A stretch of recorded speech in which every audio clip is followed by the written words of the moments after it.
अस्सलाम वालेकुम dear students, कैसे हैं आप सब। My name is Rayan Malik and I am here to teach you physics class 9th। आज हम स्टार्ट करेंगे चैप्टर नंबर 8 के रिमेनिंग न्यूमेरिकल्स। तो आइए स्टार्ट करते हैं आज का lecture. Chapter number 8 thermal properties of matter and numerical 8.9 how much heat is required to change 100 gram of water at 100 degrees Celsius into steam. Latent heat of vaporization of water is 2.26 into 10 raised to the power 6 joule per kilogram. So, how much heat is required means कि आपने heat find out करनी है कि अगर आपके पास 100 gram of water हो और उस water को आपने convert करना है steam में at 100 डिग्री सेल्सियस, क्योंकि वाटर का बॉइलिंग पॉइंट होता है 100 डिग्री सेल्सियस। तो 100 डिग्री सेल्सियस पर आपने उस सारे लिक्विड को कन्वर्ट करना है स्टीम में, और आपको लेटेंट हीट ऑफ वेपोराइजेशन भी गिवन है। Clear? So first of all हम डाटा नोट डाउन कर लेते हैं। सो डाटा में आपको मास गिवन है विच इज 100 ग्राम। इसको किलोग्राम में कन्वर्ट करते हैं, और किलोग्राम में कन्वर्ट करने के लिए हम 1000 से डिवाइड करते हैं। जब डिवाइड करेंगे the answer is 0.1 kilogram. Similarly आपको लेटेंट हीट ऑफ वेपोराइजेशन भी गिवन है and that is 2.26 into 10 raised to the power 6 joule per kilogram. And what you have to find,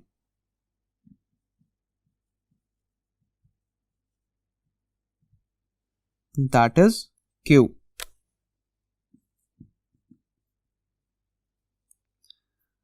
Now write the solution.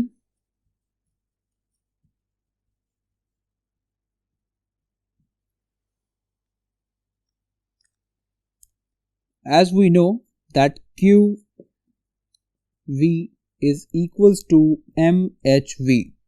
So इस फॉर्मूले में हम values put करते हैं, और M की वैल्यू है 0.1 और H की वैल्यू हमें गिवन है 2.26 into 10 raised to the power 6। और सिमिलरली जब इसको हम मल्टीप्लाई करेंगे तो आंसर आ जाएगा 2.26 into 10 raised to the power 5 joule. Clear? So this is the answer of QV.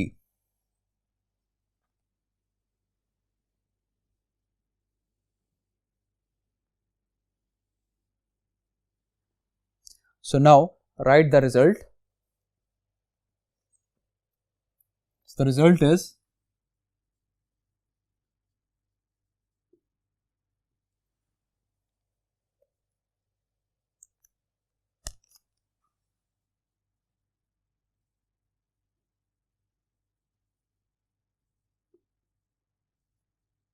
(2.26 into 10 raised to the power 5 joule heat is required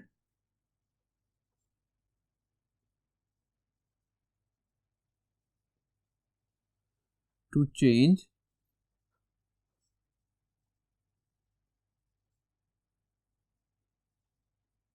liquid into steam. Clear? So now next numerical 8.10 find the temperature of water after 5 gram of steam at 100 degrees Celsius through 500 gram of water at 10 degrees Celsius. So आपने इसमें final temperature find करना है water का। अगर आप 5 gram of steam को, जो कि टेम्परेचर है 100 degree Celsius, through 500 gram of water at 10 degree Celsius. Clear? So final temperature क्या होगा इस केस में, ये आपने फाइंड करना है। फर्स्ट ऑफ ऑल हम डाटा नोट डाउन कर लेते हैं। तो यहां पर क्योंकि आपको दो मास गिवन है and that is mass of steam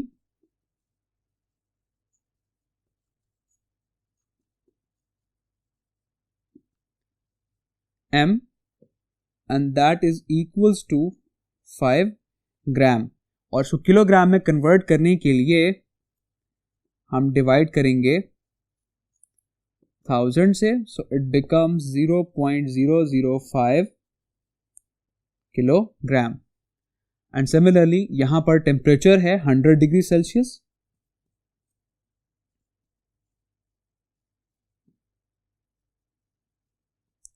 so temperature of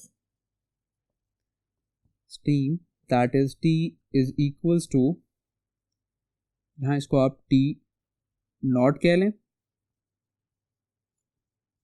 that is 100 degree Celsius.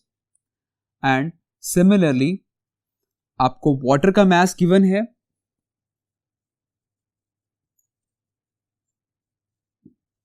mass of water that is represented by m and that is equals to 500 gram. so इसको हम किलोग्राम में convert करेंगे, so m is equals to 500 divided by 1000 and that is equals to 0.5 kilogram.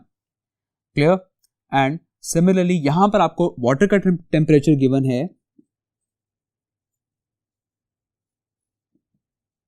temperature of water and that is equals to T dash and that is equals to 10 degree Celsius.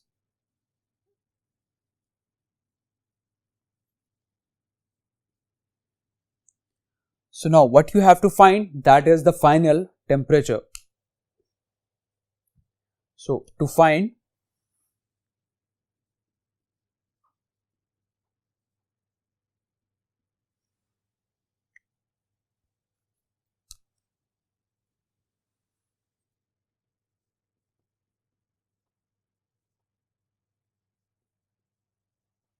final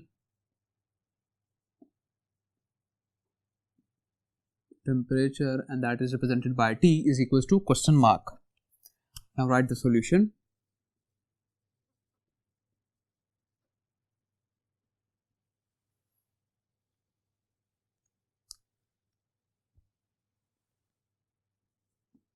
So now according to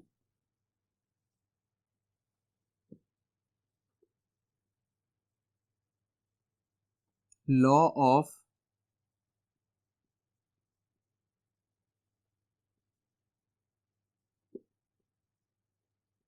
conservation of heat,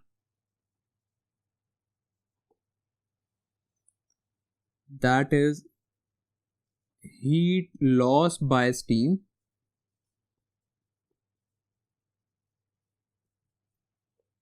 is equals to heat gain by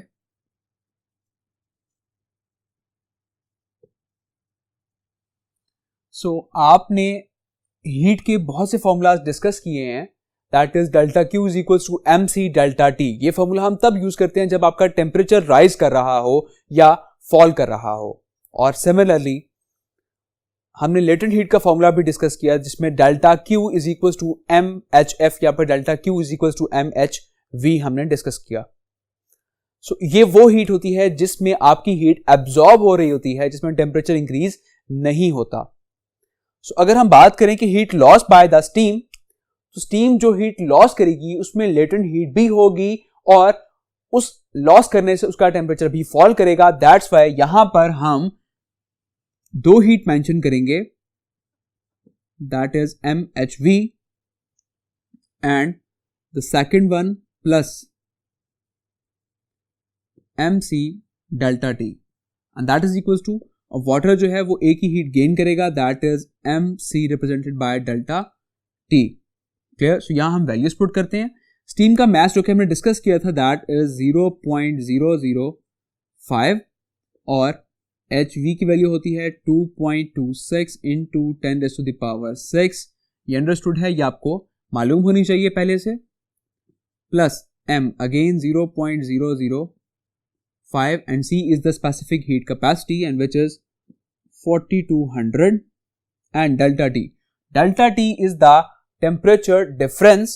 So यहां पर temperature difference हमें एक given था steam का, that is 100 minus जो final temperature है वो हमें मालूम नहीं है, तो वो हम यहां पर T रिप्रेजेंट कर देंगे and that is equals to again now heat gain by water. So इसका जो mass था हमारे पास that is 0.5 और वाटर की स्पेसिफिक हीट कैपेसिटी होती है 4200 एंड सिमिलरली यहाँ पर भी आ गया delta T, that is temperature difference, और वाटर का यहाँ पर टेम्परेचर डिफरेंस जो है वो हमें फाइनल टेम्परेचर हमें गिवन नहीं है, T माइनस, और इनिशियल टेम्परेचर आपको गिवन था that is 10 degree Celsius. Okay, so यहाँ हम इसको 10 से रिप्रेजेंट कर देते हैं। क्लियर?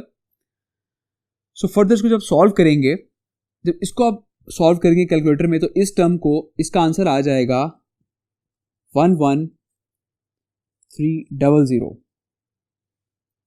प्लस सिमिलरली जब इस पोर्शन को आप सॉल्व करेंगे तो इसको मल्टीप्लाई करने से आंसर आ जाएगा 21 और ब्रैकेट में रह जाएगा 100 minus T is equals to, जब इसको फर्दर सॉल्व करेंगे तो इसको सॉल्व करने से आंसर आ जाएगा 2100 and here is t minus 10 as it is, और further 11300 plus 2100 को जब इससे फर्दर मल्टीप्लाई करेंगे so it becomes 2100, और 21 को जब इससे मल्टीप्लाई करेंगे so it becomes 21t and is equals to 2100 को जब इस t से मल्टीप्लाई करेंगे so it becomes 2100t, और 2100 को जब इस 10 से मल्टीप्लाई करेंगे सो इट बिकम्स 21000। अब क्योंकि ये टर्म भी यहाँ पर t वाली है और ये टर्म भी t वाली है, तो हम इस टर्म को वहाँ ले जाते हैं और ये यहाँ पर सब्ट्रैक्ट हो रही है तो ये वहाँ जाकर एड अप हो जाएगी। सिमिलरली ये कांस्टेंट यहाँ पर सब्ट्रैक्ट हो रहा है तो ये यहाँ पर आके एड अप हो जाएगा। सो 11300 प्लस 2100, अगेन ये टर्म इधर आके ऐड हो जाएगी 21000 and that is equals to 2100t, ये टर्म उधर जाके एड अप हो जाएगी एंड दैट इज 21t। इन सब वैल्यूज को जब हम एड अप करेंगे तो इसका आंसर आ जाएगा 34400। Clear? That is, yes, it becomes 34400 and similarly in दो वैल्यूज से जब हम एड अप करेंगे इट बिकम्स 2121t। अब क्योंकि ये कांस्टेंट इस t से मल्टीप्लाई हो रहा है, इस कांस्टेंट को हम इधर आके डिवाइड कर देंगे and t becomes 34400 divided by 2121। सो इसको फर्दर जब हम डिवाइड करेंगे तो आपके पास टेम्परेचर आ जाएगा 16.2 degree Celsius. Clear? So this is the final temperature.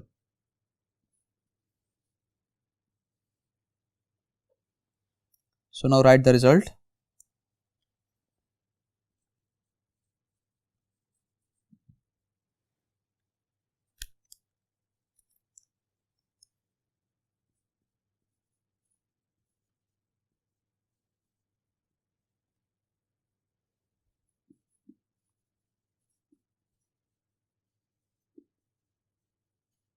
So the final temperature is